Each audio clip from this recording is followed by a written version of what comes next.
God, when something like Afterparty comes along, the opportunity for puns is endless. Hell of a good time, raises a little hell. And make no mistake, Afterparty is full of gags, though it manages a lot better than my NAF puns. The thing about it is, though, Afterparty isn't interested in being a punchline. Despite the delightfully daft premise, two best pals must outdrink Satan himself to get out of hell, it's a game that wants to sober you up. It just takes a little while to get there. The game has a humorous, if bewildering start that in the moment feels a little unsatisfying, with you sort of stumbling into hell without much direction. Though thankfully, it doesn't need to try too hard to pull folk into its underworld. Afterparty's lurid neon vision of hell drips with sleaze.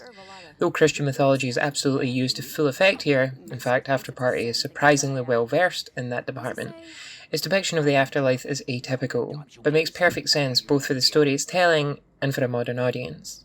It's the manifestation of 100 bad nights out, where everyone kept going till sunrise despite feeling done well before midnight, crawling between increasingly worse bars until you regret having ever lived at all.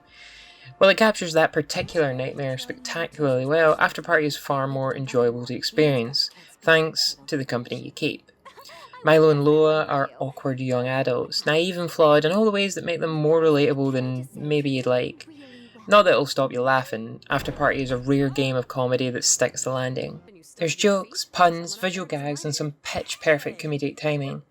Like the Night Studio's last title, Oxenfree, Afterparty revolves around a slick, flowing conversation system, one I think other games should emulate, that lets you chat while exploring and doing other actions. To match this, you've got a cast of fast-talking motor mouse, encouraging you to go with the action in a scene rather than feel like the best possible choice. Cab driver in the stick Sam, whose wry observations will be guiding you in this strange new land, is a highlight, but even some of the smaller characters make a considerable impression.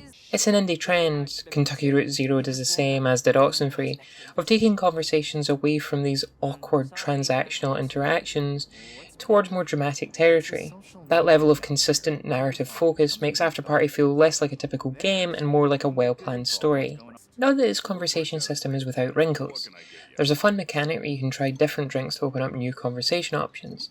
Sometimes a little liquid courage can help with persuasion, sometimes it can open up some flirtation. It's mostly for laughs. Again, Afterparty isn't interested in conversations as puzzles, but this reliance on alcohol to solve problems does wind up playing into the game's narrative. This emphasis on comedy, especially in the early hours, did make me worry that Afterparty wouldn't deliver something as poignant as Oxenfree. And while it doesn't quite capture my heart like their last outing, Afterparty nonetheless packs a punch. You see, as you play, you switch between controlling the two best friends. Thing is, you don't do it at will. It's random. So what you end up doing is unwittingly taking sides, choosing options for Milo to line up with Lola for instance, or you end up playing them against each other. Either way, without having to try too hard, you're playing out a friendship as it veers dysfunctional. This is exacerbated by their personal demon, a creature named Sister Mary Wormhorn with a gleeful performance to match, who taunts them throughout and mocks their, and by extension the players', decisions. At first you think they'll never get under your skin, but as the night goes on, their comments did begin to get me doubt myself in places. But Afterparty doesn't find comfort in friends who are adoring, unconditionally supportive of each other. Instead, it finds value in two deeply flawed people who can make each other better by calling out their bullshit. And it really goes some places with this, believe me. What starts with a joke absolutely does no end with one, and it shouldn't be too shocking to say that Afterparty has a lot to say about our relationship with alcohol. So, like its depiction of hell, the game is subversive throughout. While it does have its dramatic beats, plenty of big moments are played off casually. Your first encounter with Satan is one of the many times the game goes against the grain to great effect. And what starts as jokes ends up putting you in a corner where you have to confront some tough questions.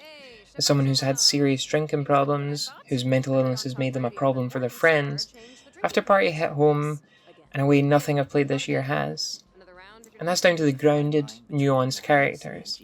Overcoming obstacles like that isn't easy, and the game doesn't pretend eureka moments are enough on their own.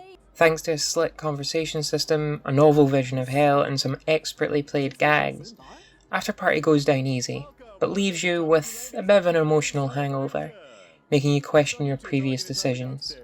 It's smart, funny, but most importantly, deeply human. In a busy year for games, Afterparty manages to be an absolute standout.